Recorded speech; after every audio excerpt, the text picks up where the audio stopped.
At narito po, kasama niya rin po yung kanyang pamilya. Pwede po bang hilingan tumayo si Sister Susan?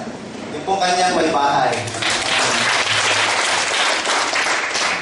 At si Justin at saka po yung kanyang may bahay. Pwede pong tatayo din. Ayan. Saka po yung pong kanilang bunso, si Christine. Ayan. Nagtapos po ng pag-aaral ang ating pong tagapagsalita sa Centro Escolar University.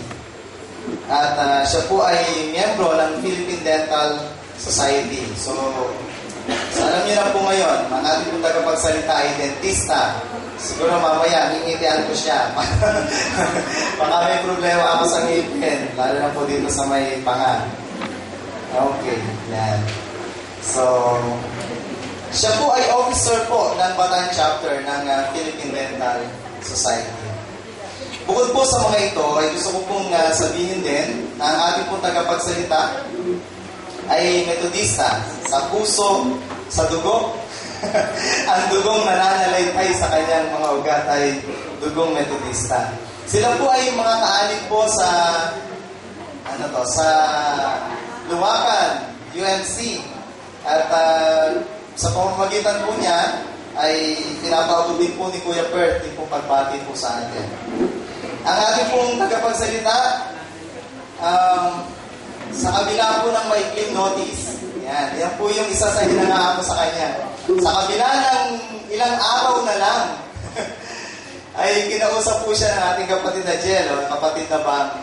Pinakiusap po na talaga na pumayag na po siya. Marami kaming padrino at tilita. Tapos kami ni Bang ay nag-text. Pero siya yung nakikipag-usap. Thank you ba sa mga yun. So talaga pong tuwang-tuwa po ako. Tuwang-tuwa ako dun sa pagpayag ko niya. Nung pong pumayag siya, tinext ko po agad si DS. Sabi ko, DS, ang speaker po namin ay si Dr. Jonathan Paule ng Luwakan UMC. Sabi niya, praise the Lord. Sabi niya, very good yan. Sabi niya ganoon. Tuwang-tuwa po kasi po kasama din siyang nananalangin para po sa pagpagsalita natin. Kaya nga po, mga kapatid, simula pa lamang po sa paghahanda natin, sa preparations, pati po sa pag-imbita ng ating po tagapagsalita, ay pinagpala na tayo ng Panginoon. Imagine po ninyo kung ano pa yung mga tatanggapin natin pagpapala. Gusto ko pong ibigay sa inyo ang lingkod ng Panginoon, ang kanyang mensahero, si Dr. Jonathan Paule.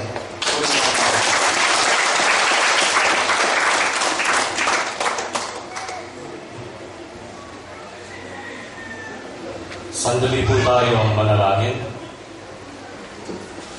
Panginoon, sa umaga pong ito, kami po ay nagpapasalamat na kami pong magkakapatid sa pananampalataya ay magkasama-sama upang pagbulayan ang iyong mga salita. Ipagdiwang at gunitain ang ika-58 anibersaryo ng pagtatatag ng simbahang ito.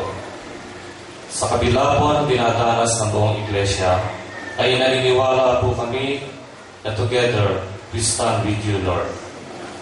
Tunay po kayong mahabagin sa inyong mga anak at patuloy po kaming nakatayo upang harapin ang mga hamon. Dalangin namin, O Panginoon, kung mayroon mang di pagkakasundo, naway kababaan sa puso ng bawat isa ang umiral, sapagkat naniniwala kami na ang iglesyang ito ay naitayo sa bato. Kahit anumang unos, bagyo, ay patuloy kaming nakatayo. Maglalangon ay patungo sa pakikipag-isa sa inyong kalooban. Ang kagalakan ay nag-uumapaw sa aming puso at diwa. Magsalita po kayo sa inyong lingkod, Panginoon, naway makapag-iwan ako ng mensahe. Salitang magpapatunay na ang inyong haba at ang aming pakikipag-isa sa inyo ay maging tatak sa bawat isa sa amin. Together, we stand with you, Lord, at kami po'y puno ng kagalakan. Itinadalangin po namin ang aming mga kapatid na wala dito at ang aming mga kapatid na nasa ibayong dagat. Pagpalain po ninyo sila at ingatan. Ang lahat po ng ito ay aming hinihiling sa pangalan ni Jesus. Amen. Magandang umaga po sa inyong lahat. In behalf of the Paule family, binabati po namin kayo sa inyong 58th founding anniversary. Ngayon pong umaga ay ating pong pagpapatayan ang sulat ni Pablo sa mga taga-Efeso, chapter 2, verse 2. At ito po ang sinasabi, "Kung gayon, lubusin ninyo ang aking kagalakan, maghari sa inyo ang pagkakasundo, mabuklod kayo ng iisang pag-ibig, at maging isa kayo sa puso't diwa." Gusto ko pong magpakilalang muli at magkwento. Ako po si Jonathan Leon San Paule, isang dentista. Ako po ay ika-12 sa 13 magkakapatid. Ang aking pong magulang ay si Mr. Tiborcio Paule na tubong Lubao, Pampanga, at Rebecca Leon San Paule na tubong Agonoy, Bulacan. Tunay pong nabuklod ng pag-ibig at nagkaisa sa puso't diwa ang aming mga magulang.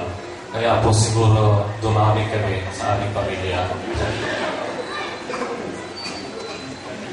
Sa kabila po ng aming kahirapan, ay hindi po ito naging hadlang sa aking mga magulang na mapagtapos kami sa mataas na antas o hanggang sa kolehiyo po. Kaya napakabait po ng Panginoon at sa aming pamilya ay talagang lubos pong mahabagin.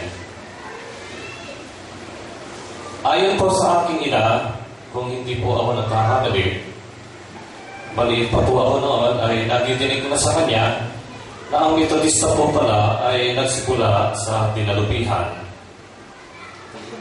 At ito po ay lumawig sa buong Bataan at sa iba't ibang parte ng Zambales. Noon po panahon ng mga Private Castilla at pagdating ng mga Amerikano noon pa man po ay may salungatan na kung relihiyon at pananampalataya ang pag-uusapan. Pinahuli ng mga Private Castilla ang ilang mga ngaral na nagtatag ng Metodista sa Dinalupihan at ibinilad po sila sa plaza. May dumaang mga Amerikano, nakita sila, pinawalan at idinimanda ang mga Private nagpahuli sa kanila. Isa po doon sa ibinilad ay 6 pong ninuno. Ang mga Leonson na tubong Hagonoy, Bulacan. Ang pagkakaisa po ng ating mga banyagang kapatid na Amerikano at Pilipino ay ginawa pong posible ng Diyos sa pamamagitan ng pagwasak niya sa mga hadlang ng alitan sa pagitan natin at ng ating mga kapwa. Hindi ito nangangahulugan na magkakasundo ang mga Kristiyano sa lahat ng usapin ng pananampalataya at buhay.